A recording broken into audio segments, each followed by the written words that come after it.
আসসালামু আলাইকুম ভাই brothers, it's me Rahat and another new blog. দেশ স্বাধীনের পর চলে আসছি ব্লগ নিয়ে, অনেকদিন পর ব্লগ নিয়ে চলে আসলাম আপনাদের সাথে। আর আজকে আমরা যাচ্ছি যমুনা ফিউচার পার্কে ছোট ভাইকে নিয়ে একটু টুকটাক কেনাকাটা করার জন্য। এই গাড়ি আমাদের না, এই গাড়ি নিয়ে যাবো না, এতটা বড় লোক না আমাদের জন্য। ওই যে সিএনজিটা আমাদের জন্য বরাদ্দ। আমি আর আমার ছোট ভাই যাবো সিএনজি করে যমুনা ফিউচার পার্কে। আর এতদিন দেশের পরিস্থিতি যে অবস্থা ছিল, ব্লগ তো করার কোনো মানে হয় না বা করতে পারি নাই, বাট দেশ স্বাধীনের পর চলে আসছি ব্লগ করার জন্য। আর ছোট ভাই একটু মন খারাপ ছিল, একটা জিনিসের জন্য বায়না করতেছিল, ও একটা ওয়াচ কিনবে, ওটার জন্য।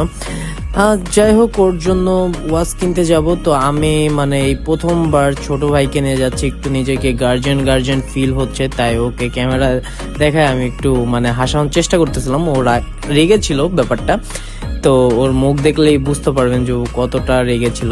যাই হোক, কিছুক্ষণ পর ওর রাগ মাটি হয়ে যাবে, তার কারণ ক্যামেরা দিক তাকালে যেই কেউ হেসে দেয়, ও হেসে দিছিল।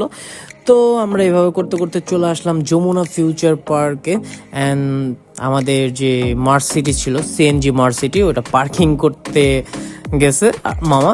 আর আমরা এই ফাঁকে চলে যাব যমুনা ফিউচার পার্কের ভিতরে। আর ভিতরে যে ওর ওয়াচের দোকানে আমরা 1 ঘন্টার জন্য ওয়েট করতেছি। ও যে ওয়াচটা নিবে ওইটা আরেক দোকানে আছে, এর জন্য আমরা বসে বসে ওয়েট করতেছি। আর যেই ছোট ভাইকে দেখছিলেন মন খারাপ, এখন সে পোস্ট পাস নিতেছে অনেক হাসি খুশি, কারণ ওর ওয়াচটা নেওয়ার জন্য। আর এই সেই ওয়াচ আনবক্সিং হচ্ছে আল্ট্রা অ্যান্ড্রয়েড ভার্সন S9, ও যেটা নিচ্ছে এটার জন্য একটু মন খারাপ ছিল। এখন পাওয়ার পর ও অনেক খুশি। ওর কেনার পর এখন আমরা এখান থেকে বের হয়ে যাব। আর দেখলেন তো ঘড়িটা সুন্দর ছিল, আমার কাছে অনেকটা পছন্দ হয়েছে ঘড়িটা।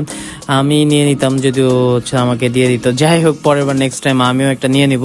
আমাদের শপিং শেষের পরে আমরা বের হয়ে গেলাম। অ্যান্ড ওর হাতে 2টা ব্যাগ, এর মধ্যে আমার কিছু জিনিস কেনাকাটা করে ফেলছি, আমার ফোনের কিছু জিনিস কেনাকাটা করে ফেলছি। দেন ওকে বললাম যে কিছু খাবা কিনা, ও বললো হ্যাঁ খাবো। এর মধ্যে আম্মুর ফোন দিছে যে তাড়াতাড়ি বাসায় আয়, সন্ধ্যা হয়ে গেছে।